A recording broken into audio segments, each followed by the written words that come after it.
civilmedia.mk. Слободно, независно, отворено.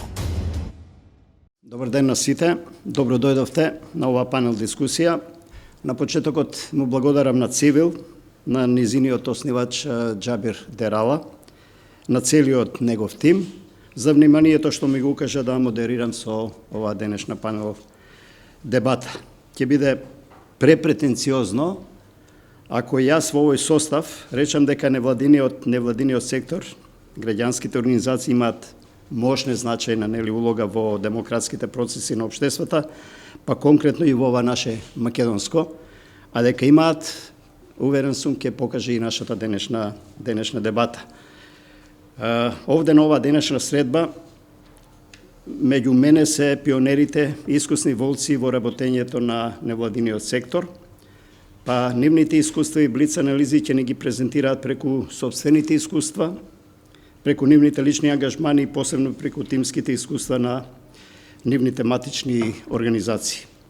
Подсетувам дека ова денешна панел дискусија е дел од активностите на Цивил во програмата Цивика Мобилитас. Значи, како и да се заврти, факт е дека без невладин сектор нема демократија, исто како што и факт дека невладините по дефиниција не се владини противници, туку се кооперативни соработници, се разбира доколку властта тоа умее да го согледа, па и искористи за своји успешни политики. Нашите македонски искуства, ќе ме коригирате секако ако грешам, говорат дека токму невладините организации и воопшто македонскиот граѓански сектор во секоја смисла е она поактивна и покорисна сила која понастојчиво и попрецизно од која да е политичка опција, например, умее да биде вистинскиот граѓански коректив на владините политики, од која партиска провиненција да е и таа политика. И не само корекција на власта, туку уште повеќе и активна во иницирање процеси корисни за граѓаните и во име на граѓаните. Нашите влади, мој личен впечаток, не ги љубат многу невладините, добро умеат да кокетираат со нив често, од време на време за нивни активности да доделат по некој тематски грант, но генерално искуствата сепак говорат дека без странски донации ќе нема невладини организации. И дали мора да биде баш така, дали државата речиси или сосема малку одвојува за невладините, дали и колку пежоративно фолиранти е флоскула извисена од властите за да ги деградираат чуварите на демократијата и борците за човековите права, и да ги демотивира екологистите и борците против лажните вести и воопшто борците против секакви девијации во општеството, пред која или е интерна или власт, пред која и да е власт што замижува. Ете, тоа се наку со темите за денеска, како тези за денешната панел дискусија на цивилна тема, улогата на граѓанските организации во општествено политичките процеси. Па каква е таа? Практично, каква е перцепцијата на граѓанските организации, каков е нивниот удел во политичките и општествените процеси, дали граѓаните ги доживуваат како фолиранти или прогресивци, колку се транспарентни во нивната работа, секако тука сме и за низа други прашања, што се однесуваат на улогата и на придонесот на граѓанските организации во политички и воопшто во општествен контекст.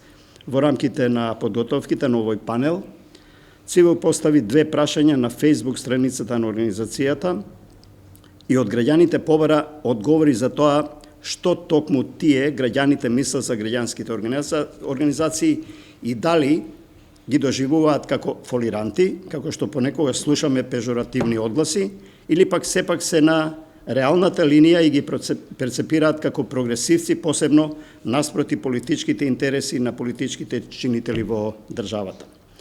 Но да не должам, еве тука со нас се и ценетите гости, јас прво нив ќе ви ги представам, а потоа ќе го замолам господин Дерала да презентира дел од презентацијата од одгласите на граѓаните на прашањата на Цивил. Значи, тука со нас се господин Александар Кржаловски, извршен директор на Македонскиот центар за меѓународна соработка. Го спомна веќе Џабир Дерала, председател на Цивил, Валентина Диоска, председателка на Сдруженијето на бизнис жени, Билан Петковски, председател на Сдруженијето за заштита при работа, Ненад Јовановиќ се надеваме на линија, на онлайн, како и Менде Трајковски од Советот на пчелари, Сдруженијето Македонија на пчеларите, и тука е со нас е Стефче Дечев од фондацијата Impact.net. На почетокот го молам господин и другар Џабир Дерала да презентира тоа што го најавив, односно одгласите на граѓаните за нивниот печаток, повеќе за нивните печатоци за граѓанскиот сектор. Да, значи пред да одам со тие неколку слайдови, би сакал да предупредам прво дека во еден дел од слайдовите ќе забележите говор на омраза насочен против граѓанските организации и се разбира во нивно и во наше име се извинувам за говорот на омразата и за вулгарностите кои ќе ги видите на дел од слайдовите.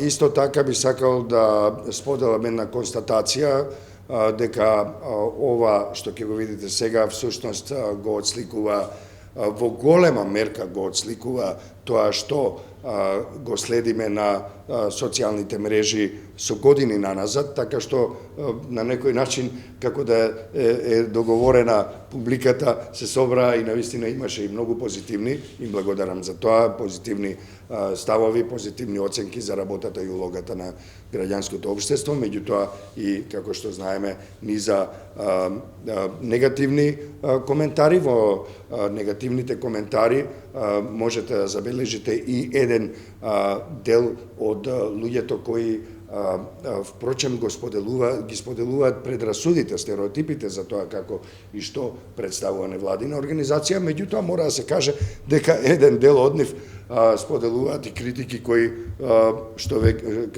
како што би се рекло држат вода. Па да видиме за што се работи. Прашањето беше што мислите за невладините организации, дали тие се фолиранти или прогресивци. Имаше се насе околу 40, можеби 50 коментари. Тие коментари во најголем дел се пренесени во оваа PowerPoint презентација. Таа ќе биде објавена и после настанот во форма на видео. И може да се каже дека еден дел од нив ќе само накратко телеграфски ќе ги дадам, колку да им дадам малку и на нашите гости, па и себе причина за понатаму да одговориме на еден дел од овие коментари кои, повторно ќе кажам, се дел од по-раширено, по-распространето мислење во јавноста. Зависи од организација до организација, малку пореални и заострени критериуми при проценките при доделување грантови, лесно ќе ги покаже фолирантите, вели еден од коментирачите, 50-50, пола фолиранти и за личен интерес, пола прогресивци, вели друг коментирач, корисник на социјалните мрежи, мали пералници на пари, некои многу големи, тешки фолиранти, има и вакви и такви, велат тројца други корисници на социјалните мрежи на нашиот Facebook page. Зависи која е нивната мисија, ако навистина се произлезени од реална потреба на граѓаните и постигнуваат подобрување во животот на граѓаните, тогаш го оправдуваат своето постоење, вели еден од нив. Прогресивци, пак имате еден коментар, се по потреба, интерес за некој тајкун и понатаму. Овде имаме еден подолг одговор кој се однесува на улогата на невладините организации, па така Аловски вели дека да не беа, ќе го преракажам да не го читам целото, да не беа невладините организации, еден дел од децата во нашата земја не ќе можеа дури ни во училиште да одат, или ќе одеа во училиште само до 4-то, а ретко кој и до 8-о одделение. Од 2001 до 2005 година проект за образование на роми од 1 до 8 одделение финансиран од МЦМС, од 2005 до 2009 за деца роми финансиран од Сорос и така натаму. Само цицаат пари од фондови, ништо повеќе. во еден коментар се вели, а дали земаат пари за работно време неограничено, нека повелат сите да се вклучат во тие невладини организации, па нека зборат, алудирајќи на тоа дека во невладините организации навистина напорно се работи и често не се внимава на работното време. Деноноќно се некои невладини организации вклучени во својата работа. Ретко која е добра и си ги исполнува задачите за која е формирана, и самата асоциација Лакома за пари и лицата кои се внатре ангажирани за пуста пара и така натаму е уште еден коментар. Еден друг граѓанин вели, јас мислам дека граѓанските организации се неопходни, како и вклучувањето на младите во младинските организации со дебати, аргументирано дебатирајќи за сите текови во општеството и така натаму. Меѓутоа имате веднаш под него еден коментар кој вели профитери и под превезот на граѓански и непрофитни организации. Нема такво нешто, се со политичка позадина, за жал, вели една граѓанка. Имаме и емотикони кои велат дека невладините организации се супер, мислам дека претеруваат, еве и јас лично. Ќе бидат граѓански кога 90% од буџетот ќе им доаѓа од донациите од граѓаните, а не од кеш од буџет, Сорос или амбасади, вели еден друг граѓанин кој се представува како Едвард Кардель Джуниор, морав да го споменам, додека еден коментира понатаму дека тоа е валиден став, но еден ден ќе биде и тоа. Може би премногу рано и така натаму. Таа комуникација и дискусија продолжува понатаму, се разбира без оглед на тоа дали некој е во право или не, или е остар, доколку има аргументи, доколку слободно го споделува својот став, без навреди и говор на омраза, ние го уважуваме тоа и секако дека ќе го земеме предвид, верувам дека и сите мои колешки и колеги во оваа сала денеска. Има еден вели коментар понатаму дека прашањето е на легитимитет повеќе, секоја граѓанска организација од невладини до спортски клубови, цркви, што и да е, црпат легитимитет ако се финансираат од оние, секако од некои многу повеќе него другите, кои имаат директен бенефит од нивната работа. Вели понатаму во дискусијата Едвард Кардель, профилот кој се представува како Едвард Кардель. Згодно заборави мешање во избори, носење закони, коментирање судски одлуки и така натаму, вели еден граѓанин како одговор на тие прашања. Јас мислам дека граѓанските организации се неопходни, како и вклучувањето на младите во младинските организации со дебати и така натаму, повторување на некои коментари исто така има. Цивилниот сектор за жал подобро функционира во цивилизирани општества, вели еден граѓанин. Профитери под превезот на граѓански и непрофитни организации, нели има некои кои не би сакале да ги повториме, да ги кажеме гласно, меѓутоа се наоѓаат во социјалната на пејџот на Цивил. И така натаму, мислам дека ова доволно финансирани и контролирани од глобалистите за нивни профашистички цели. Цивил и Хелсиншки се врвни гнасоти, вели една граѓанка или граѓанин Кана Гор. Перење мозок на народот, а за тоа некои одредени луѓе во организациите лапаат кеш, и така натаму, и така натаму. Може додека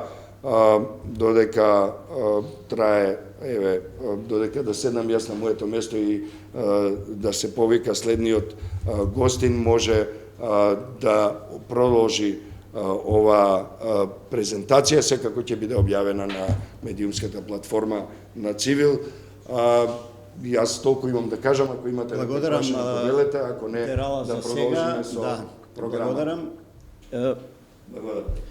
Јас само да можам слободно да констатирам, ако ми дозволите, дека еве и ова, кога се води полемика благодарејќи на интернет на социјалните мрежи, може да заклучиме дека демократијата во нашето општество расте. Може би не така со тој интензитет со кој ние посекуваме. Кога би ги исклучиле пежоративните и пренавивачките и преемотивните флоскули во коментарите на учесниците на оваа анкета на Цивил, мислам дека може една резултанта, но вие сте поискусни, тоа ќе го кажете повеќе, да извлечеме дека граѓанскиот сектор во Македонија навистина направи голем напредок и големи промени во општеството во многу сфери, без оглед на негативните реакции, но факт е дека ова е можеби добар повод дел од невладиниот сектор здружено да направи едно поопстојно истражување, попрофесионално истражување, за да се види каде е македонскиот невладин сектор денеска и во која насока треба да се движи, за да ги убедиме граѓаните во крајна линија во племенитоста на работењето на невладиниот сектор. А сега, еве, да почнеме со дамата. Јас ја замолувам Валентина Дисоска, председателка на Сдруженијето на бизнис жени, да излезе на говорницата и да ни ги презентира своите гледишта на темата за која денеска дебатираме. Благодарам за можноста да говорам на денешнава конференција. Секоја чест за Цивил што ја потегна иницијативата. Многу често ние помеѓу себе во невладиниот сектор говориме на оваа тема и не многу ретко се среќаваме со ситуација дека можеби и не сме на најправиот пат, меѓутоа ќе кажам и зошто јас мислам дека не сме на најправиот пат. Темата на денешната конференција е каква е улогата на граѓанските организации во општествено-политичките процеси. И што се случува во денешницата кога ќе го поставиме ова прашање? Дали сме правеле муабет со народот, со граѓанството, со нашите членови? Да, сме правеле муабет. И најчесто добиваме одговор дека најчесто е погрешна улогата, бидејќи е сватена од погрешна гледна точка. Значи, она кое што ние го добиваме како Сдружение на бизнис жени, како информација вели, улогата на граѓанските организации да бидат креатор на владата и да ги коректор на владата и да ги носат на прав пат општествено-политичките процеси и нивната работа, и при тоа никако не треба да бидат водени од идејата да влезат во владата. Дефинитивно тоа е погрешен граѓански сектор. Значи, она со кое што ние секојдневно се среќаваме и со муабетите кои што ги имаме со нашето членство е дефинитивно тоа. Граѓанскиот сектор мора да биде коректор и само коректор. Не треба да се цели да влезе во владата, затоа што дефинитивно тогаш имаме ситуација која што вели вие сте тргнале од погрешни цели. Вашиот пат ве води погрешно. И сега каков е нивниот удел во политичките и општествените процеси и дали граѓаните ги доживуваат како фолиранти или како прогресивци? Мојот бекграунд е предприемачки и јас доаѓам пред се од приватниот сектор и ова прашање во приватниот сектор не може да се постави. Зошто не може да се постави? Затоа што приватниот сектор не може да се просперира со фолиранство. Таму веднаш се препознава кој знае да ја заврши својата работа и кој е фолирант. И во приватниот сектор има прогресивци, тоа се тие кои што не носат напред во развојот, и тука исто така имам многу можности, но има и многу препреки, и меѓутоа нема можности за манипулација. Зошто? Затоа што ако продуктот не е добар, тогаш нема да помине на пазарот. И ако не помине на пазарот, каде што нели тука купувачот е оној кој што е сурово искрен, тогаш компанијата дефинитивно ќе пропадне. Тоа е она кое што ни фали во невладиниот сектор. Простите, но епитетот фолиранти не е даден напразно. Она со кое што се среќаваме и стално велиме каде што има чад, сигурно има и оган, е она кое што ние сите се среќаваме. Дали некој од вас некогаш имал партнер организација која што не си ја сработела, која што ни била партнер во некаков си донаторски проект, кој што сме морале да го одработиме и за партнерите, за да не ни пропадне партнерот, и за да не ни пропадне програмава, за да не ни пропадне проектот? Тоа е она што нас не мачи, драги мои. Тоа не мачи професионалноста во невладиниот сектор. Така што, за жал, тие организации се уште постојат и се уште се фалираат на пазарот, на невладиниот сектор. Она мора да се профилира.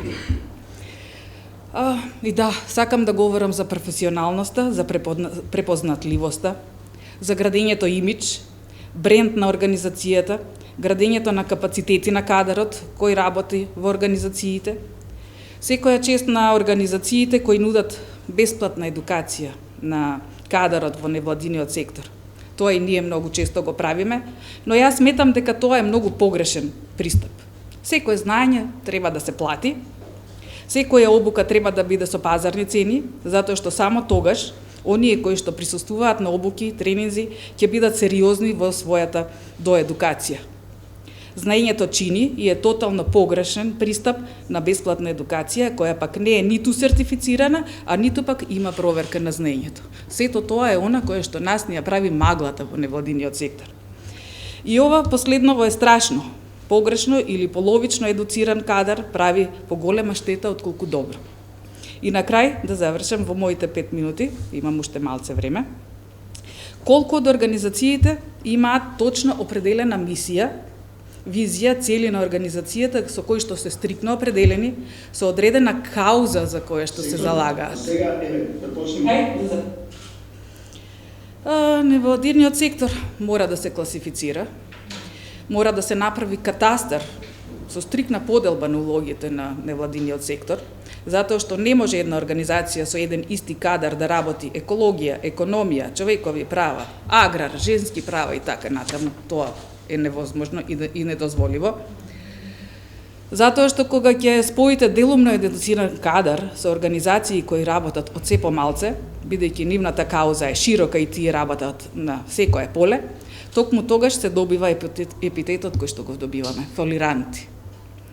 Исто така треба да се направи катастари на донатори, проекти, активности и се што се работи во невладиниот сектор. Ќе имаме многу поголема полза. Ние како невладин сектор не знаеме кој донатор што поддржува, кој проект што постигнал, која организација што постигнала, и во своето работење ќе престане да се случува она за кое што стално ни се случува, дека почнуваме од земјата беше вжештена лава.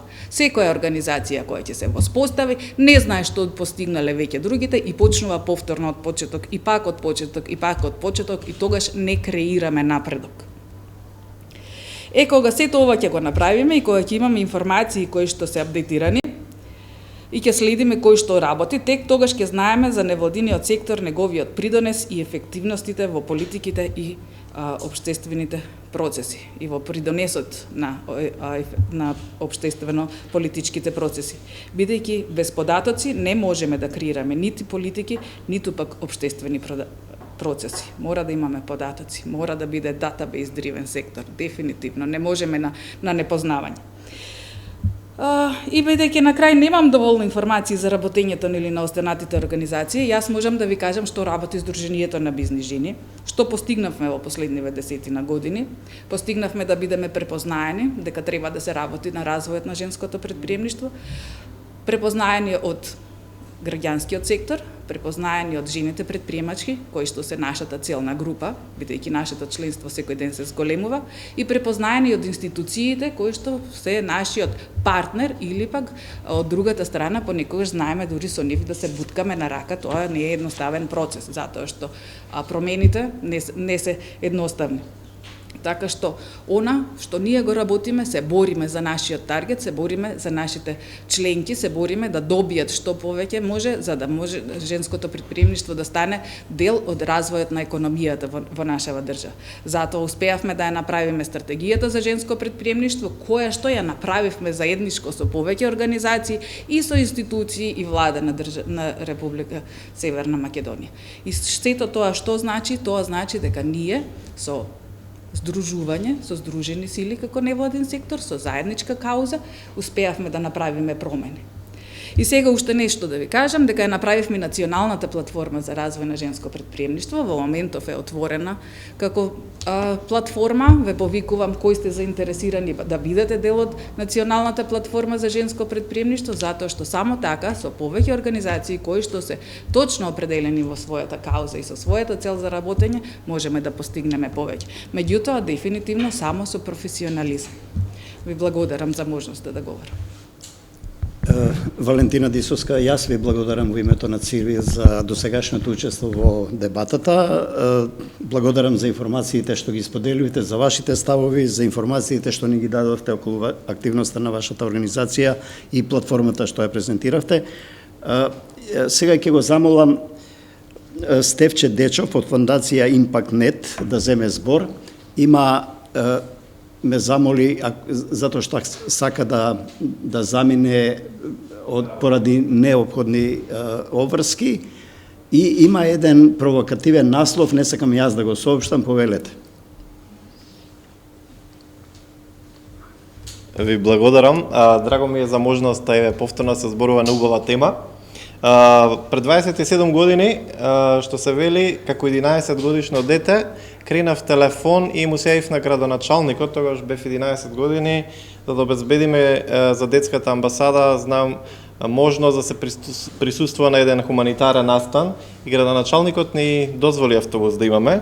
И беше интересно да му се јави 11 годишно дете, што успеало да го најде тој телефонски број во именикот телефонски, така.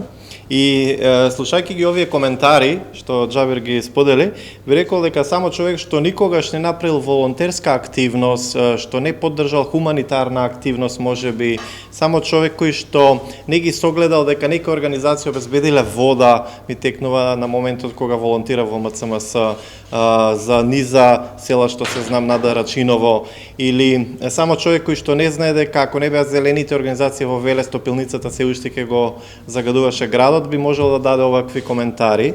И затоа денешниот говор, како долгогодишен активист во невладиниот сектор, би го започнал со една изјава од Мишел Мартели, која што вели: кога влегов на Хаити, веднаш видов дека Хаити, островската држава, не беше управувана од властите, после ураганот што ја снајде оваа држава во 2016 година, туку сето тоа беше управувано и водено, сите оние помош на населението за обезбедување на 1,5 милиони луѓе, храна и дом, беше водено од граѓански активисти и волонтерскиот сервис, што се вели на низа граѓански организации. Потоа ме потсеќа примерот на поделбата на Југославија, каде братството и единството кое што заврши со крв до коленици, пред се водено од безсуштинската војна на просторите на државата која што тогаш веќе ја немаше, војни кои беа водени од довчерашни партиски соборци кои што биле, а во 92 година веќе беа лидери на завојувани страни.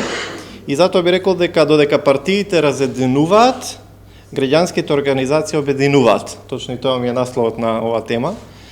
Додека партиските лидери имаат безбројни состаноци, нели, за договор за поделба на територии, активистите од УНИЦЕФ, УНХЦР, например, Црвениот крст, МЦМС, Сорос, бројни христијански организации, странски и домашни, веќе беа на почетоците на она осамостување на Македонија со цивилното население и обезбедуваа храна, лекови, вода за илјадници бегалци. Потоа трет случај, Косовската криза, каде што близу 500.000 бегалци од Косово најдоа прибежиште во Македонија, додека политичките лидери и радикалните структури се гледаа преку нишан. Граѓаните, граѓанските организации обезбедуваат дом, храна, шатори, кебиња, намирници за сите, подоцна нели вода и се што е потребно за да се има еден цивилизиран нормален живот. И затоа би рекол дека граѓанското општество се однесува на групи кои не се интегрален, можеби, дел од политичката структура на една држава, но се поврзани со истите како дел од јавната сфера, која е посветена на обезбедување на општо заедничко добро. И од аспект на формите на државната организација, граѓанското општество е тесно поврзано со демократијата, а со тоа и карактеристиките за демократското општество. Додека автократските, тоталитарните, недемократските политички системи и режими не го стимулираат, а многу пати и го потиснуваат секој начин на алтернативно размислување, тука и го овознеможуваат, што се вели, развојот на граѓанскиот сектор. Би рекле дека политичките и воените структури знаат да креираат тоталитаризам, граѓанското општество е тоа што прави трансформација во се околу нас. Енергичното граѓанско општество може да предизвика оние кои се на власт за оние кои што се на власт да документира корупција, да открива активности како убиства на политички непријатели некаде во демократиите. Значи, оваа функција најмногу ја извршуваат медиумите на владините организации или опозицијските партии. додека во рамките на политичката улога која играат организациите на граѓанското општество представуваат и противтежа на државите и коруптивната моќ, со тоа се есенцијален столб на кој што промовира транспарентност, отчетност и други аспекти на оно што се нарекува добро владење, особено во општества во кои недоволно се води грижа за основните човекови права. Граѓанскиот сектор обезбедува канал преку кој може да се пласира волјата на граѓанинот под одредени прашања или поедноставно граѓанското општество е представува моќта на граѓаните и ги зајакнува демократските капацитети во нашите општества. Па така би рекол, ако раните 90-ти години беа години кога граѓанското општество обезбедуваше хуманитарна помош, тоа многу брзо премина кон обезбедување на демократизирање на државата, поддржувајќи и создавање независни медиуми и рушење на медиумскиот мрак кој до тогаш постоеше како последица на комунистички режим. Од 99 година улогата на граѓанското општество беше кон посветеност на помирување, мирно решавање на конфликти, изградба на мултиетничко и интеретничко општество. За во 2001 година да кажеме доста е на сите обиди да се наруши мирот, а подоцна и да потврдиме дека навистина моќта е во народот и граѓанското општество и како граѓанско општество да помогнеме на политички субјект да биде дури одстранен, што се вели, бидејќи пречеше во тоа време и да создаде рамка во која може да има многу добра за сите. Поддршката на тие процеси, изградба на капацитетот на институциите, борба за правично судење, борба против зависности, транспарентност и борба за против корупција, човековите и малцинските права, можностите за младите, неформалната едукација, посматрање на избори, европските перспективи, поддршката на лицата со попреченост, грижата за животната средина и борбата против загадувачите, се до она прва еколошка револуција зелена што имавме во Велес против топилницата, се само оној мал дел од она каде што имаме најголем импакт како граѓанско општество. Ален Лероа, се сеќавам во 99 година, представникот на Европската унија, на нас децата тога што се вели, од детскиот парламент, кој за еден ден ги заменувавме во зрасните парламентарци, ни рече: вие сте таа генерација која што Македонија ќе ја внесе во Европската унија.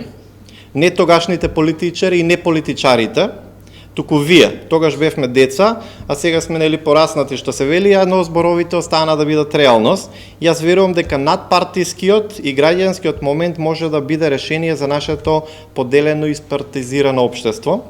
А граѓанското општество и надпартиското обединување може да бидат предводникот кој ќе донесе европска перспектива на нашата држава и може да допринесе за возможна дигитализација и реализација на зелена агенда, еколошки одржлив туризам и замена за фосилни горива со обновливи извори на енергија. Иако бевме нарекувани петата колона и за малку ќе бевме прогласени како персона на Онграта, се сеќам во 2001-2002 година, сепак ние може да согледаме дека многу добра се креирани или многу добра се креирани како рамки што се вели во кои што може да има повеќе и треба да има повеќе поддршка за да се создаде одржливо граѓанско општество. И може би сега имаме не голем број на луѓе кои што се инволвирани во граѓанското општество, но например Симонида Кацарска ќе забележи дека примарен фактор на ниско ниво на граѓанско учество кај нас е континуирано постоење на комунистичка политичка култура. Како и во сите земји на транзиција, резултатот на падот на режимот во Македонија беше политички обезглавена маса на поранешни клиенти на државниот социјализам без иницијатива за самоорганизирање. Но согледуваме од друга страна дека постои сепак, може би 20-30%, но постои една надеж. Расширеното беззаконие и социјалната нееднаквост што се вели резултира со егоистични општествени практики, несоодветни со механизмот за регулирање на општествени односи согласно и со принципите на владење на правото, рационалност и ефективноста. Иако неодамнешно политичките случувања во светот, вклучување порастот на популизмот, овозможија стеснување на просторот, сепак нашите аспирации се дека мора да се продолжи и новите облици на демократија во кои се преминуваат новите технологии можат да ги охрабрат граѓаните да учествуваат во општествено најмногу да ги уживаат промените. Балканскиот регион иако знае да биде затворен за такви промени, јас сепак би рекол за крај, например дека Аушвиц не падна од небо, започна со мали форми на прогон на евреите, се случи, значи може да се случи насекаде и затоа мора да се бранат човековите права, граѓанското општество и демократските устави. И 11-тата заповед би била да не се биде рамнодушен, кога гледаме дека постојат и се создаваат историски лаги, да не се биде рамнодушен кога одредено малцинство е дискриминирано, да не се биде рамнодушен кога МОКТА прекршува социјален договор или наштетува на граѓанското општество. И затоа ете од мене повик до сите што се против граѓанското општество, повелете, вклучете се, волонтирајте или бидете барем дел на некоја хуманитарна активност и ќе ја согледате разликата и ќе дознаете што на вистина граѓанското општество е. Ви благодарам. Дечев, ви благодарам. Јас само да подсетам дека дебатата се емитува во живо и на Facebook страницата и на видеоканалот на Цивил. Тука ни е Александар Николич Писарев.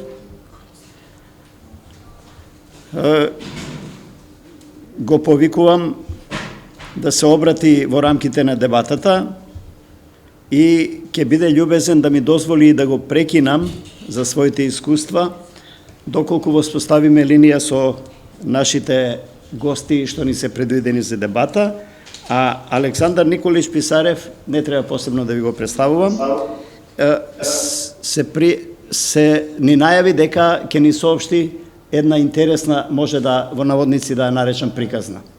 Да, јас не би зборил многу академски за тоа што е граѓанскиот сектор и кои се неговите функции и улога во општеството, бидејќи за тоа има доста и обемна литература и МЦМС и фондација доста работила на тоа за да не запознат сите нас, пред се граѓаните и луѓе кои се сака да се вклучат во граѓанскиот сектор, што тоа би представало.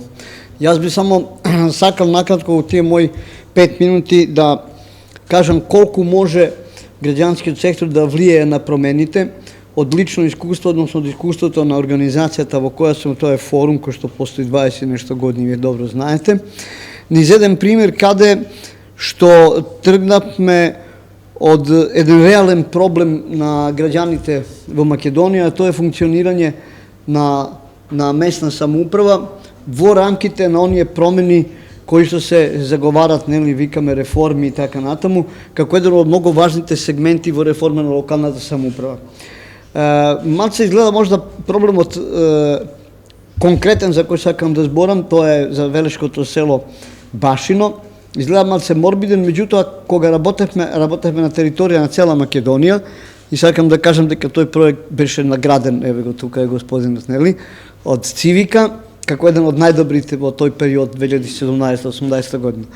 Значи, кога се сретавме на терен со луѓето, видовме во каков хаос уствари се наоѓа местната самоуправа во Република Македонија и после 20 и нешто години луѓето беа многу благодарни што на некој му текнало да го отвори проблемот. И тој проблем сега баш влезен и во промените со кои се занимаваат институциите, а тоа Министерство за локална самоуправа.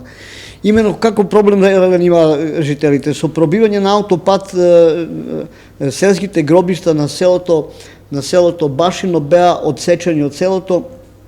Луѓето има реален проблем како да ги сахранат своите најблиски. Односно, за да извршат тој еден чин кој што треба да биде, нели, и достојанствен и така натаму, они мора да се провлекуваат низ водоводната цевка на голема за пороите, за да стигнат до селските гробишта.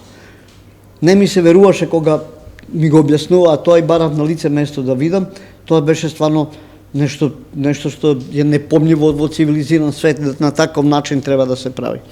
Подигнавме голема галама, дури направивме еден краток филм за функционирање на местните урбани заедници, каде акцентот го ставивме на тоа. Реков че зборувам за промени. Сега кога возите на кај Велес, кога ќе поминете кај Башино село, десна страна на автопат може да видите мала српска црквичка и од црквичка преко автопат е изграден надвозник. Значи тој надвозник е изграден, да не кажам, за 3 месеца после она галама која што ние дигнавме и рековме дека е тоа катастрофална ситуација. Тоа е, сакам да кажам дека што е многу битно во функционирање на граѓанскиот сектор. Битно е да се ослободиме од личните суети и од суетите на нашата организација, дека ние сме најважни, најдобри и така натаму. Тоа е една работа и многу е битно, поготово сега кога веќе граѓанскиот сектор е етаблиран во Македонија, издиференцирани се секторите кои што работи и така натаму, не сме сваштари, многу е битно умрежување. Тоа значајот на умрежување најдобро може да го покажува тренутно ова платформа на граѓански организации за борба против корупција. Ние и вчера имавме еден многу интересен настан во организација на Transparency International, каде што беа и највисоките функционери од владата и од Државна комисија за спречување на корупција, каде што голем акцент се посвети на улогата која има граѓанскиот сектор тренутно во борбата против корупција како еден од горечите проблеми и на заслугите кои што граѓанскиот сектор, односно платформа на граѓански организации за борба против корупција го дава во промените кои се однесуваат пред се на борбата против корупција. И она што е многу битно, тоа е да кога ќе заврши еден проект, не треба да кажеме да, овдека е точка, више немаме пари, донаторот толку имал, сега ќе оставиме и ќе работиме нешто друго.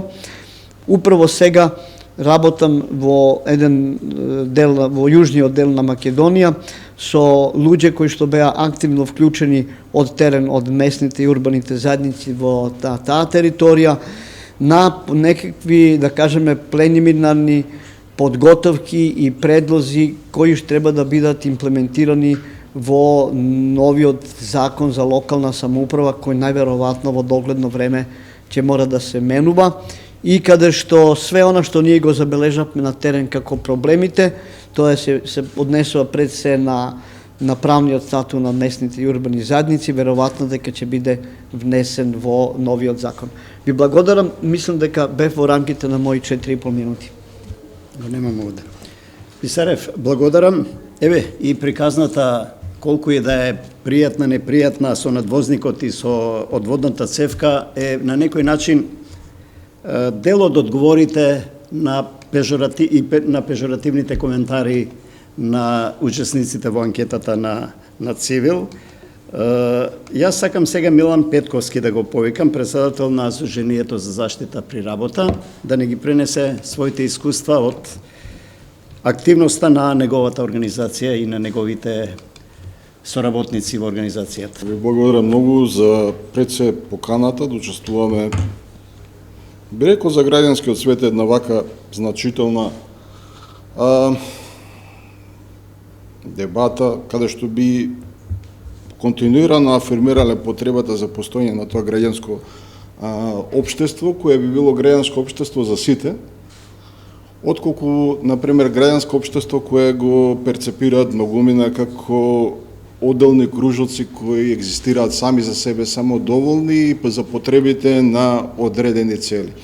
И ако би требало да се представувам себе си, би рекол дека потекнувам од организација која постои 54 години во Македонија континуирано и која се занимава со промоција или унапредување на правата за безбедна и здрава работна средина, нешто што потекнува како основно човеково право, нешто што најчесто на луѓето им текнува кога ќе се најдат во небрана, кога ќе им се случи несреќа, кога лично ќе ги засегне.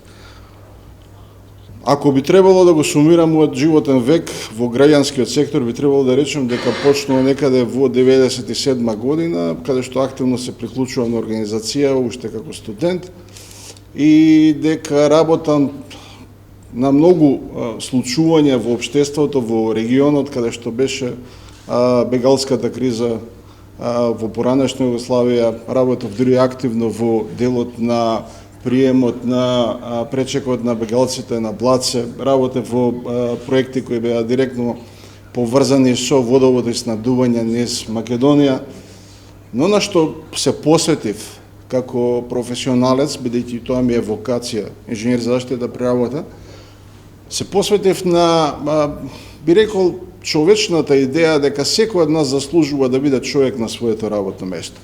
Сега, дали е баш буквално така, можам да ви предлочам дека ние секоја година, речиси од 2007-2008 година, броиме во просек некаде по 40 загинати на работните места.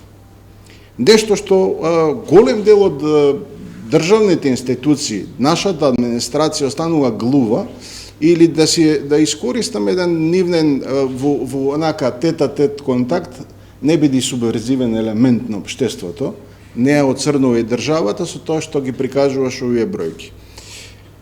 И што тогаш реков дека жал ми е доколку се перцепира ова на тој начин дека јас заради своја лична промоција или промоција на организацијата се обидувам да преточам нечии црни судбини во дел на што е всушност реалноста и заради која ние главата ја буткаме во песокот. Да не ги бројам, само за минатата година имаме, да кажеме, 55 смртни случаи директно поврзани со работните места, каде што огромна армија на луѓе остануваат безимени, огромна армија на луѓе остануваат во лавиринтите на државата, каде што доколку ја прашате, генерално, би требало граѓанскиот сектор да се води по премисата не таласај. Значи, не биди тој што всушност ќе ги вади црните работи на површина, бидејќи и онака имаме доволен број на проблеми. Да, политиката претежно доминира во ова наше исполитизирано општество, каде што ако некој сака да ти закачи значка, ќе ти закачи дека не си од неговите. Најчесто, например, кога зборуваме или се обидуваме да комуницираме со државните институции, јас ќе зборувам само за делот на безбедност и здравје правата, тука ја поставувам линијата за делот на труд, областа на труд и претежно моите искуства ќе ги вадам од тој сектор. Ако се обидувате да комуницирате, да кажеме, со државните институции, тоа е сизифовска работа претежно заради тоа што би рекол дека граѓанскиот сектор е онај дел каде што потфрла државата и каде што ги создава оние сиви зони, граѓанскиот сектор се обидува да ги изнесе на површина и да всушност помогне во нивното решавање. Се обидуваме навистина, својски, професионално, надчовечки да темата за човековите судбини, за безбедноста и здравјето при работа или нашата заштитата при работа ја донесеме пред очите на слепите државни чиновници кои најчесто перцепцијата за тоа дека некој работи во нечовечни услови ја гледаат преку призмата на нивното работно место. Кога ја гледаат така, не можат или не сакаат да ја почувствуваат голготата низ која поминува еден обичен човек кој најчесто е во некој си работен однос кој не му гарантира дека всушност ќе се врати безбеден и здрав при своето семејство. Нашите бројни предупредувања дека огромен број на луѓе во Македонија патат заради разни болести поврзани со работното место, остануваат и понатаму празен лист во македонската историја, не заради друго, него најчесто, а тука го имаме, да кажеме, дури неодамнешното искуство со ковидот, каде што не знаејќи се срамат дури и да прашаат што треба да направат. Од првиот ден на нашето учество, некаде во јануари минатата година, февруари ние излеговме со конкретни обуки кои треба да бидат спроведени на ниво, среќа наша, бележени се на сајтот на Лекарска комора на Македонија, каде што конкретно им посочувавме на здравствените работници што треба да прават. Која лична заштитна опрема треба да ја користат, кој е периодитетот, кој е одговорен, какви постапки треба да превземат. Заедно со стажантите, лекарите, изготвивме дури и прирачни како треба да се формираат конкретно единиците внатре во самите болници, што треба да се направи за да се зачуваат здравствените работници како првите на линијата на справување со ковид. Верувајте, покренавме дури бројни постапки, иницијативи како треба и други сектори да пристапат, да се справат со конкретните проблеми. Ќе верувате ако ви кажам дека ние година дена чекаме повеќе од година. Чекаме одговор од нашите надлежни министерства за тоа дека самото заразување на работното место потребно е да се прифати како несреќена работа. Ќе верувате ако ви кажам дека ние стигнавме до тамо да го дадеме дури и делот на ковид заболувањето, COVID-19, да биде еднакво за сите признаено како професионално заболување. Немаме одговор, луѓе. Но тоа не значи дека ќе се откажеме. Тоа значи дека нашата професија не тера да одговориме на предизвиците на нашето време. Ние доаѓаме својски и буквално ангажирајќи што е возможно повеќе професионалци во оваа област да предочиме она за кое многумина од политичките партии се слепи. А тоа дека народот не живее како што живеат тие. Работниците не живеат како што тие уживаат во своите климатизирани простори. Обичниот човек, тој што всушност ние му го даваме гласот, доаѓа во ситуација да често пати ја изгуби дури и во довербата на нас, граѓанските организации, како еден вид на апологети на самите политички партии. И да го сумирам сето ова, колку може да биде корисна работата на една граѓанска организација. Тргнав од тоа да ја опишам МЗЗПР, Македонското здружение за заштита приравата, ќе завршам со тоа дека бевме директно одговорни за новиот закон или претходниот 2007 за законот за безбедност и здравје при работа. Околу 20 подзаконски акти кои директно лобираме, застапуваме, преведуваме, консултираме. Директно сме одговорни за тоа да всушност поставиме стандарди според кои работодавачите потребно е да земат да всушност постапуваат. А верувајте, ковидот само на површина изнесе дека многумина дури и од нив, не ги зимам за секогаш за тие црни ѓаволи кои намерно заради својата лакомост се обидуваат да направат денар повеќе за себе. Не знаат луѓето. Јас овде кога би требало да го посочам прстот, секој пат велат американците кога го посочуваш прстот, трите покажуваат на кај тебе. Да, 3 на кај мене покажуваат како професионалец, но пред се би сакал да посочам на државната администрација. Престанете да ставате луѓе кои не ја разбираат проблематиката, а сакате да дадат резултати. Да го цитирам Ајнштен, сакајќи да направите на иста методологија да добиете друг резултат е еднакво на глупост. Граѓанскиот сектор потребен е, граѓанскиот сектор е тој кој што всушност ја собира интелигенцијата во едно општество, но исто така граѓанскиот сектор, почитуваната колешка рече дека често пати заради лукративни причини влегува на погрешна врата да спроведува политика. Благодарам. Петковски, ви благодарам јас и во име на Цивил и за ова со доза на емотивност излагање. Ова е само уште еден доказ дека и на невладиниот сектор и низ вакви активности му е нужна поддршката и од класичните медиуми, не само од интернет. Подсетувам дека одиме во живо и се надевам сега дека на линија го имаме Ненад Јовановиќ, граѓански активист од Кавадарци. Ненад, дали се слушаме? Да, добар ден. Се надевам дека ме слушате, дајте ми сигнал дека ме слушате добро. Да, ве слушаме одлично и ги имате вашите 5 минути. Ви благодарам најпрво за поканата, ова што го слушнав на почеток ми представува некако типично веќе слушнато што се однесува до коментарите на почетокот на Џабир. Се работи во коментарите за, како да ги речам, на купишта предрасуди кои што некако виреат околу невладините организации. Сите се погрешни, се табуизирани, се стереотипизирани и ми се чини дека во голема мера тоа доаѓа и од самите локални самоуправи и доаѓа генерално од таа една традиција во овие 30 години дека невладините организации се некои сомнителни организации кои што перат пари. Тоа е најлесната дифамација да се фрли за граѓанското општество и тоа се некакви слуги на империјалниот капитализам и тоа се некои општи места околу кои може да ги дефинираме во излагањето понатаму. Сега чисто само фрагментарно нафрлувам.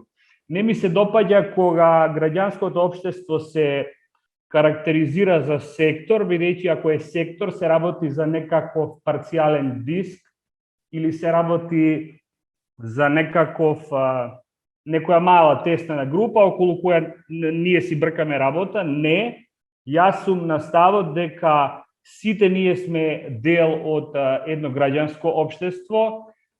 Ако сакаме да го дефинираме и да му дадеме една доза на ангажман, тогаш треба да сватиме дека модерната држава во која функционира правото, владењето на правото, разните слободи, разните индивидуализми, ако сакате, разните интереси, дури ако сакате во крајна мера, дури и продлабочувањето на општествата е синоним на целокупното граѓанско општество. Еве, например, да заоштрам малку. Дури и денешниот премиер, кој што води политичка партија и кој што води влада, е дел од граѓанското општество. Например, кога обичен граѓанин, секој човек кој што е и функционер од локалната самоуправа, кој што е председател на влада, кој што е председател на опозиција, кој што е председател на невладена организација, е дел од граѓанското општество, бидејќи и тој се шета на улица, што значи се наоѓа на јавниот простор, и јавниот простор не е работа само на измеѓу приватниот сектор и општините, односно државата, туку јавниот сектор односно јавниот простор е работа и на слободните граѓани.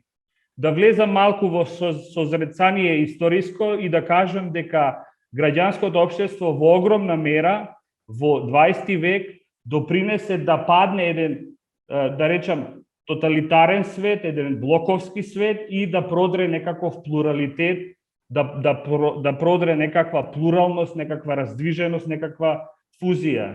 Ние сме сите во ова општество на некој начин, сите сме различни едни од други и сите имаме различни интереси. Не е воопшто спорно да ти работиш одредени агенди или работиш одредени каузи за пари, бидејќи на крајот на краиштата за ова јас што сега го зборувам, претходно сум се потрудил, немам позади пред мене некакво ливче или некаков текст, но сепак јас сум се потрудил да дадам некаков одек во јавноста во тие сфери кои што мене ме интересираат.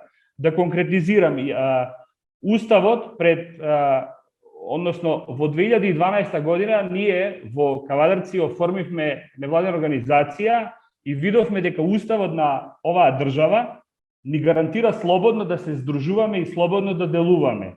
Тоа е, мислам дека, синоним на демократски општества кои што Уставот ни го гарантира, да може да делуваме наспроти своите познавања, наспроти своите особини, наспроти своите својства, и тоа е добриот дел во кој Уставот нас ни гарантира да може слободно да се здружуваме и да делуваме, при тоа да делуваме и за пари, бидејќи сепак секој јавен ангажман мора да нешто чини. Не можете вие во општеството да влезете и да изигравате некаков фундаментален лунатик во кој вие само сакате, вие само љубите и тоа го правите за без пари. Јас да ви кажам, се ужаснувам од такви луѓе кои што работат од љубов и на крај најчесто нивните агенди од љубов завршуваат во масакри. Фала многу, такви не се потребни луѓе. Него се работи за некакви професионалци кои што ќе работат стрикно и за права, и за обврски, и за средства, и за пари. Сега, што се однесува до како невладините организации на некој начин им е фрлена фатва или се стигматизирани, дозволете само еден детај да нафрлам чисто колку ради дебата. Знаеме ние во овие 30 години дека локалните самоуправи и државата генерално најчесто дава и средства и пари со она дискреционо нивно право на фудбал и на црква. Општото граѓанство, никој нема проблем да се даде пари во фудбал и да се даде пари во црква, во изградба на храм, во изградба на било кој религијски простор, а кога ќе се даде за невладени организации, дали се локална самоуправа или е тоа државата и владата, тука настанува една мала, да употребаме еден термин, еден србизам, една пометња. Бидејќи видете, фудбалот е општо прифатена една гранка во ова општество во кој ние како нација се радуваме, пееме, играме и тука го билдаме нашиот национален штит. Од друга страна, исто така нема никој проблем кога се градат цркви или кога се градат други религијски објекти и тоа е некако фер со националниот штит и со националниот дрил, но кога се даваат средства и пари за невладини организации, тука настанува една мала сомнителна нишка која моментално адресирам на коментарите кои што се дадени дека тоа е пералница на пари. Видете, Груевски немаше шанси да биде рушен ако не беа тие невладини организации. Монархиите немаше да паднат ако не постоеше граѓанското општество во целост. Невозможно беше црквата да биде одвоена од државата и секуларизмот да биде во полнек ако не беа невладините граѓанските организации. Така што ова е една голема и широка тема и сакам да кажам уште една работа дека секој оној кој што е на власт, кој што е на моќ, секој оној кој што ќе се обидува да ги дискредитира невладините организации, според мое лаичко и граѓанско мислење, мислам дека припаѓа на националистичкиот свет, дека припаѓа на клерот и дека е узурпатор на сите слободи, на сите дифузности и на сите различности. Во овој денешен контекст, после Груевски или пост-груевизмот, јас мислам дека невладените организации ја вршат добро својата работа, мислам дека се многу дифузни, за мој вкус се премалку гласни, имаше огромен број на невладени организации пред оваа влада да дојде, кои што беа активни, кои што беа за соживот, кои што беа за пријателство, но сега некако ми се, за мој вкус, малку уцвилени и не се на линија на својата задача, бидејќи ние сме сега па исправени на едно ново ниво во кое треба да ги решаваме билатералните спорови, евроинтеграциите, но во секој случај јас мислам дека, и тука ќе завршам, секој оној кој што ќе се обиде да ги дифамира, кој што ќе се обиде да ги исклучува невладините организации и да ги дискредитира на начин како што сме навикнати во овие 30 години да слушаме за невладините организации, јас може да кажам слободно и да се повикам на една слободарска традиција, таквиот човек смрди на нечовечност. Во демократско општество, невладини организации никој не смее да ги задева. Ако има некакви дубиози околу финансиски средства, тоа не е работа на јавниот говор, тоа е работа на јавно обвинителство, на финансова полиција, но мислам дека секоја невладина организација, ако работи коректно, ако работи транспарентно и ако работи фер, треба да си ги изложи на своите сајтови јавно документи, од каде се финансира, кои се нивните цели за работа, зашто веруваат, зашто се залагаат, зашто се борат, и кога тоа ќе се искристализира не во граѓанскиот сектор, туку во граѓанското општество, бидејќи сите ние работиме граѓанско општество, тогаш ми се чини дека маглите ќе се исчистат, него фино лепо да видиме, брате, ти на кои позиции обстојуваш, што ти е драго, што викаше еден добар писател, па ќе ти кажам каков си ти тоа човек и каква си невладина организација. Значи, транспарентност, ако бараме од владата транспарентност, отвореност и отчетност, тогаш треба да бараме транспарентност и отчетност.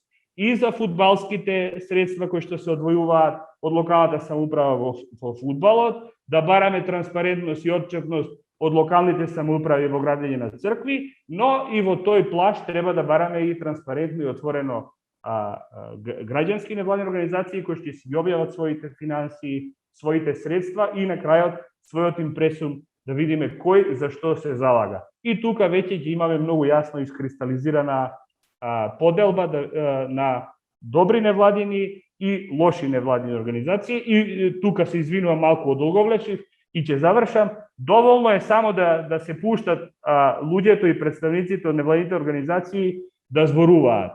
И тука е веќе многу се појасно и што сонуваат, и кои се нивните амбиции, и дали се за профит, дали се за добри каузи или не се за добри каузи. Значи, невладините организации треба само да се пуштат да зборуваат и веќе тука е многу појасно за кои агенди и на кои вредности системи почиваат. Ете, тоа би било од моја страна. Ненад Јовановиќ, многу ви благодарам за учеството и вам. Нафрливте еден мал милиони тези и констатации, но тоа бара нови дебати. Малку, признавам, исплашивте околу сектор или ќе помислев дека, бидејќи одиме и во живо, некои од гледачите ќе те разберат како секта, но добро се врати на главниот колосек. Сега да искористам онлайн врската и го повикувам господин Менде Трајковски од Совет на пчеларско здружение Македонија. Ако се слушаме, ако сме на линија. Да. Да, прво, многу ви благодарам што на трпението, што не изчекавте. И второ, ајде да видиме кои се повредни пчелите, вистинските пчели во природата или пчелите во невладиниот сектор кои неуморно, како што рекао и нашите претходни соговорници, работат за демократизација и воопшто за напредок на општеството. Повелете.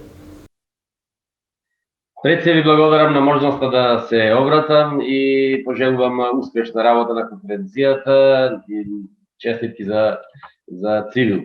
Ние се познаваме добро, доста време сме во невладиниот сектор, јас повеќе 30 години сум, иначе членувам во една организација Нектар од Битола, веќе 85 години постои, генерации поминале низ оваа невладина организација, а и сум председател на Сојузот на пчеларски здруженија на Македонија, значи невладина непрофитна организација, на доброволна основа се со цел да помогнеме во обстојувањето и развојот на пчеларството. А пчелата, мислам дека сите треба да знаат колку ни е важна и битна во самото обстојување на растителниот и на животинскиот свет, исто така и во конзумирањето на здрава храна.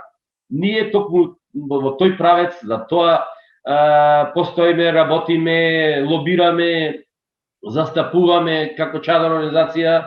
Меѓутоа не можам многу да се пофалам дека секогаш наидуваме на отворени врати во соодветните, да речем, институции. Меѓутоа ние никогаш не се откажуваме, како сме активни и работливи, имаме попримено веројатно пчелите, како и пчелите што не се откажуваат, така и ние. И натаму ќе работиме на тоа поле. Ево, Југославија се растори таму 90-тите години, меѓутоа ние како сојузи на пчеларски здруженија на ниво на Балкан комуницираме, контактираме. 2018 година во Горна Радовина во Словенија подпишавме и декларација за соработка. Токму на тоа поле исто така и голема битка биеме за да се избориме онај, да речам, мед со сомнителен квалитет кој се појавува на пазарот, па на сите пазари во цел Балкан, а и кај нас сега го има.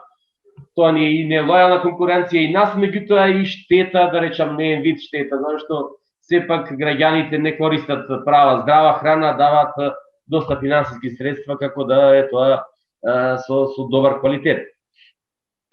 Исто така и на пошироко ниво, ова година треба да видиме и домаќини на собрание на Балканска пчеларска федерација, така да волонтерски се до тоа го обавуваме, работиме за да допринесеме до некои подобри услови.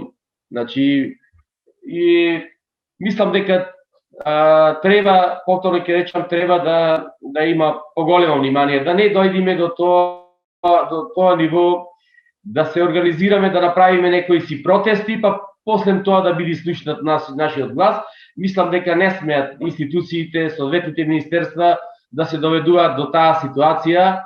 Ние сме исто така и социоекономски партнер на министерството, така да мислам дека треба таа комуникација со тие владини институции да не биде на едно повисоко ниво за доброто на сите, затоа што ние во невладините организации буквално може сите да бидат учесници, присутни, членови и така натаму. И тие што се во тие државни институции може и членуваат во некои невладини организации, така да треба да го знаат тоа и тој однос дека сепак ние работиме и лобираме за доброто на граѓаните.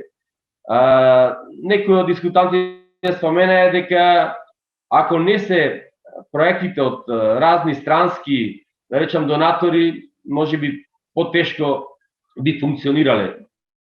Може би до некаде и така е. Треба повеќе внимание да се посветим, колку што е можноста на нашиот буџет. Не знам, меѓутоа, таквите проекти секогаш ние даваме извештаи, отчетни организации сменели, така да се знаат тие средства каде се трошат. Може би има некој, како што се некој збор се употреби, полиранти и така натаму, меѓутоа добро, сето тоа ќе излези на виделине, ќе се видат, ако се работи демократски, транспарентно, со тие извештаи ќе се види каде се трошат тие финансиски средства. Не знам, јас не би должел многу да оставам можности за другите организации, али во секој случај пак ќе речам дека ја наставуваме таа традиција. Ако можело ова наше локално здружение да постои, да е формирано пред 85 години, и како што кажав, многу генерации поминали, сите по нешто допринеле, така да мислам дека и после нас долги години ќе постојат овие невладини организации, пак за доброто на граѓаните. Ви благодарам. Господин Менде Трајковски, ви благодарам многу за учеството во дебатата. Ќе имате и работа и со државата, ја спомнавте сега, нели, ако се точни информациите дека ќе бараат наплата на тоа што пчелите ви пасат по државните ниви, вие веројатно за компензација од државата ќе барате таа да ви плати тоа што ги осеменува државните цветови на државните ливади. Малка реченица да дополнам. Во тој дел сме доста активни, дававме наше размислување, сега пред неколку денови поново разговаравме, ќе има нов текст на закон и ние ги убедуваме дека апсолутно не треба така да се размислува. Едноставно треба да се дава надоместок за пчелите заради опрашувањето, а не да се плаќа прашарина. Да. Јас само нафрлив, тоа е друга и широка тема, ќе имате можности за тоа. Само сакав да кажам дека каму среќа сите да функционираме и на владиниот сектор и државниот сектор како едно пчелно семејство, да има поредок и тука да ги бараме слободата, правата, демократијата и така натаму. Јас имам чест сега, конечно на крај на финалето, како велат, како шлак на тортата или како јаготките на шлагот на тортата, да ги поканам 20 бардови македонски на невладиниот сектор, Џабир Дерала и Александар Кржаловски. Мислам дека вие треба да се договорите кој од вас ќе почне и кој ќе затвори дебатата. Само да подсетам дека господин Дерала е учесник во дебатата, иако е председател на организацијата што ја организира оваа дебата, така што нема никакви привилегии во тој однос. Повелете, Кржаловски. Сега како организатор пак ќе му оставиме честа да затвори дебатата. Да затвори вратата. Ја ќе оставам шлагот, па он срешата на шлагот. Благодарам и благодарам што сум при крај, обично преферирам или меѓу првите да бидам или говорници или на крај, за да не повторувам нешто што веќе кажано од колегите или да нагласам нешто што ми оставило впечаток од нивните дискусии, па ќе се обидам и сега да биде некое такво сумирање на ова што се говореше. Да се подсетиме дека темата беше перцепцијата на граѓаните и како не гледаат, и во ведната презентација на Џабер беше приказ на некој од одговорите на граѓаните за таа перцепција. МЦМС 20 на години го следи и ова прашање, како не гледа граѓанството. И морам да признам дека не сме се смениле многу, односно сите тие 20 години отприлика е на 3/3 поделбата. Третина граѓани сметаат дека сме окей, дека го работиме тоа што го работиме добро и корисно за државата. Но 1/3 сметаат дека сме платеници на странски служби или шпиони или спроведувачи на туѓи интереси, а 1/3 сметаат дека сме приврзоци на политичките партии и само зацкриено или го кажуваме тоа што партиите не смеат да го кажат, а го кажуваме граѓанските организации за нивна сметка или корист. И за жал, како што рекав, тоа не се менува многу во последните 20 на години. Секогаш е меѓу 30-40% е ова поделба на тие три елементи. И веројатно има логика зашто е тоа така. И најверојатно тоа потекнува, пошто видовме од најголемиот дел од коментарите, од поделбата на парите или дистрибуцијата на колачот и во државата и во самиот невладин сектор, па малку за тоа ќе кажам. Главниот стереотип беше пералница на пари, мислам дека беше Едвард Кардели од коментарите и го спомена и еден од дискутантите, Ненад мислам. И за жал ние 20 години не објаснуваме, може да не обвините дека сме корумпирани, дека крадаме, ама не може за пералници на пари да не обвинувате, бидејќи парите стигнуваат од легални извори на легални сметки и се исплаќаат од тие. МЦМ со 15 години нема кеш работа. Еве на Цивил ги гледаме донаторите сите кои се тука, од кај се парите, може да се кликне на секој од тие вебсајтови да се провери од кај доаѓаат парите и каде се потрошени. Така да не може да сме пералници на пари, така да за жал не сме успеали ние како граѓанска организација овој стереотип да го разбиеме и да го демистифицираме, па затоа го споменувам. Функциониравме на Белизе да беше така. Апсолутно. Значи има начини и сето тоа. Значи едниот е тој, но точно е дека на пример релативно големи фондови стигнуваат во нашата држава и главно се од странски извори, што е во споредба со други земји, например Словенија никогаш немала странски донации од распадот на Југославија, вајда биле многу подобри од нас, па немало потреба и никогаш нема таков развој на граѓанското општество. Кај нас, за жал или за среќа, многу средства стигнувале од странски извори. Ден денес е тоа така, бидејќи се уште не преговараме за членство со Европската унија и тоа го зајакнува тој стереотип за странски шпиони. Да објективизирам колку е тоа, буџетите на сите невладини заедно се отприлика меѓу 90 и 130 милиони евра годишно во Македонија, неколку години наназад. Додуша, сето тоа е сконцентрирано во некои 300 организации, 300, 400, 500, кои имаат над 2500 евра годишни приходи и така ги пријавуваат. Ама голем број на многу поголем број на граѓанските организации, околу 6500 или со се тие неизбришаните од претходниот закон, вкупно 15.000, немаат тие средства, односно не располагаат со некои големи пари, односно функционираат на принцип на донации на членарини и слично и не располагаат со големи пари. Може би оваа дисторзија на системот ќе се дојде во ред, ама за сега е така и најголем дел од овие пари се од странски извори.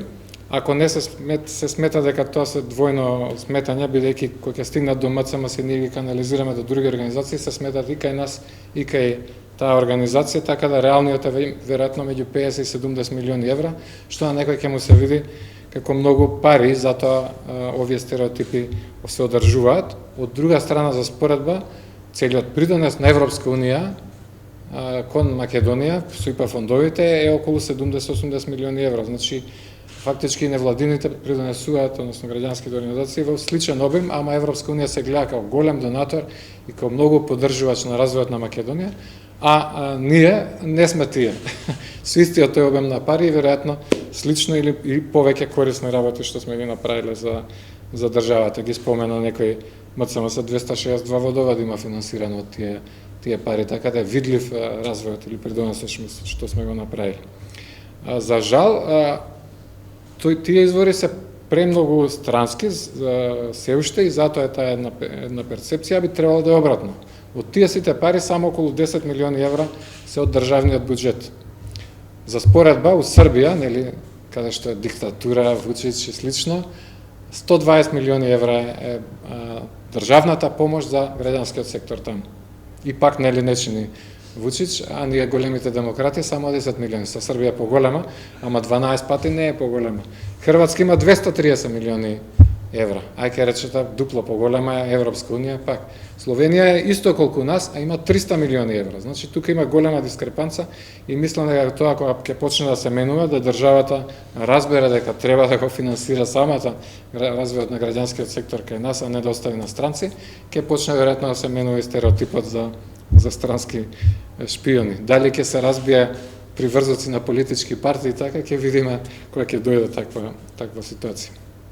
Ама Поентата е таа дека треба битен исчекор во државното финансирање и граѓаните, односно нашата држава си презема врската да ги финансира најголем дел од нас, вклучително тие што ја критикуваат. Тоа е поентата на развојот на граѓанското општество во западните демократии. И уште една поента поврзана со тоа, на глобално ниво, пак ја за парите, приходите на граѓанските организации од прилика се исто на третини, како овие стереотипите. Ама една третина е од државите, значи на запад, државните буџети ги финансираат најголемите организации во тие држави, во околу 30%. Другите следните 30% се обично од услуги што ги даваат граѓанските организации. Кај нас веќе има некоја трансформација, например, од деинституционализацијата, од демеркапија, домот во семејства, домаќини на децата со посебни потреби, е една таква функција каде што се наплаќаат услугите што ги дава граѓанската организација или ги продуцира, но една третина доаѓаат од членарини и донации на поддржувачи на самата организација. Кај нас тоа е многу рудиментарна форма. Може би некои организации, не знам, кај пчеларите или кај Сдруженијето за заштита при работа, дали има механизам од каде членарините се битен дел од буџетот, но порано функционираше тоа и во социјализмот. Имаме пример, 50 годишна организација, имаше и други организации кои главно се финансира од членарините. И Сојуз на жени, и Сојуз на пензионери, ден денес пензионерите така се финансираат од дел од пензиите. Така да многу треба да се работи на тоа, и тука е главниот проблем по мене, со тоа ќе завршам, на граѓанскиот сектор и на ваквите перцепции. Дури Civica Mobilitas програмава која работиме сега, главниот проблем го има идентификувано таму, а и USAID проектот за граѓански ангажман ги има истата дефиниција, дека е изгубена врската на граѓанските организации со граѓаните. Односно, треба да се зајакне таа врска. Премногу сме, можеби, ние самите ориентирани кон донаторите, наспроти кон граѓаните, и таа врска мора да се јакне и да се негува, и на крај да доведе, мислам Валентина го рече тоа, со тек на времето, да финансирањето премине всушност од тие граѓани кои ќе видат бенефит од работата на таа организација. Ќе завршам со еден пример од Холандија. Сдруженијето на велосипедисти на Холандија е 175 годишна организација. Си се формирала кога почнале првите точаци по улици, и се формирала за да се уредат како ќе се движат, заштита на точакџиите на автопати и слично. Ама сега во Холандија скоро секој вози и имаат 15 милиони членови. 1 евро по човек е 15 милиони евра само од членарина на организацијата. Буџетот им е доста поголем, пошто не е 1 евро членарината, ама виделе луѓето дека има корист, и затоа Холандија така како што е, дека точакот е главно средство на превоз, бидејќи Сдруженијето работи за интересите на велосипедистите. И тоа треба да го полека да го пренесеме во нашите работи, да зајакнеме врската со граѓаните за кои постоиме и работиме, и потоа тоа да се пренесе за неколку години и во финансирање на самите организации. Александар Кржаловски, многу ви благодарам. Се надевам дека кога сега Цивил би правил или било која организација анкета за довербата во невладиниот сектор, и после овие информации ќе бидат многу посветли, попозитивни реакциите на граѓаните. Две тези навистина стигматски делуваат и од анкетата на Цивил, што на почетокот Дерала ја презентираше. Ги спомна и Кржаловски, само да резимирам, ако дозволите, во пола реченица околу перење пари. Ајде, спомнавме Белизе, но околу шпионирањето, не знам што може да се шпионира кај нас, што другите не го знаат. Не знам дали произведуваме микрофон, лаптоп ли, не знам што ние тротинет не правиме или свој велосипед, за да речеме ќе не шпионираат, па ете од индустријска шпионажа или не знам каква, да не зборувам за глобални геостратегиски нешто, па невладиниот сектор ќе биде таа шпионска организација која ќе науди, ќе наштети на државата. Го молам на крајот, се разбира, дебатата не е затворена, ако има некој после тоа нешто да искоментира, да додаде накусо, времето ни истекува, го молам председателот на Цивил, господин и другар Џабир Дерала. да се одлучиме се господин или другар, јас сум другар. Оставам на вас, иначе само благодарам. подсетувам улогата на граѓанските организации во општествено-политичките процеси. Многу кратко, бидејќи прво и основно би сакал да ги дадам своите најискрени комплименти за секој поединечен настап овде, почнувајќи од првата говорничка Валентина, завршувајќи со Александар, кој секој од свој аспект дадоа многу суштински коментари и на некој начин ја дадоа лична карта, направија профил на граѓанското општество во нашата земја. Поголем број покани беа испратени, им благодарам на сите што се одзваа во име на организацијата. Јас би сакал само неколку завршни поенти да дадам, особено затоа што пред овој настан одржав пресконференција од некои 20 на минути и сите што се интересираат за нашите активности би сакал ако може да се вратат на тој настан, но откако ќе го одгледаат овој. Јас би сакал само да споменам дека од позиции на Цивил, организација за човекови права и слободи, која постои 22 години официјално, 26 години како активна во нашето општество, ние во текот на целото свое постоење се залагаме за вредности. Ние ги застапуваме, ги браниме и ги промовираме човековите права и слободи. Се што гледате околу мене, се што гледате на медиумската платформа е направено низ призмата или во релација со тој основен мандат на оваа организација, тоа е организација, тоа се човековите права и слободи. Во таа смисла, верувам дека можеме да бидеме корисни и понатаму, но верувајте, ова го имам кажано неколку пати на годишнини на Цивил, многу би сакале да видиме дека нашето општество така се развило и толку се развило што ќе исчезне потребата од организации како Цивил. За жал, предвидувам дека многу долго време ќе бидеме потребни, не само во Северна Македонија, туку и насекаде во светот организации како нас. Ние како организација ги следиме состојбите, процесите, настаните и често пати доаѓаме до ситуација да бидеме окарактеризирани, уште малку за предрасудите и стереотипите, дека ние ја слушаме владата или владини или моќните институции, владините институции и така постапуваме. Тоа е сосема неточно. Од сите луѓе што ги слушнавте овде денеска и од пресконференцијата претходно, ако ги послушате повнимателно, ќе сватите дека всушност владата ги слуша граѓанските организации. Граѓанското општество е онаа сила во општеството која ја притиска секоја институција, влада,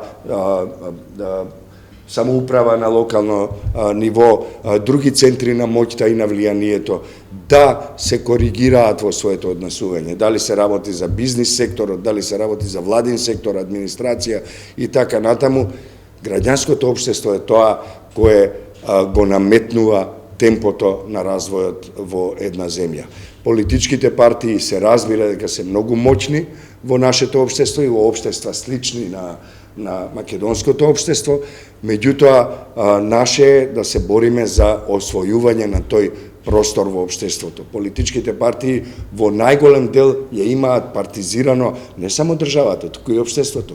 Мал простор има за дејствување на граѓанинот или граѓанката во општеството, заради тоа што политичките партии со сето свое позитивно, но и негативно, се разбира многу негативно влијание во општеството, успеваат да зафатат многу големи делови во општеството. Заради тоа граѓанското општество треба да покаже повеќе солидарност, повеќе да ги слуша граѓанките и граѓаните, своите конституенти и да биде уште похрабро, не велам дека не е, меѓутоа да биде уште похрабро и во иднина да притиска уште поорганизирано за да се сменат одредени состојби во земјата.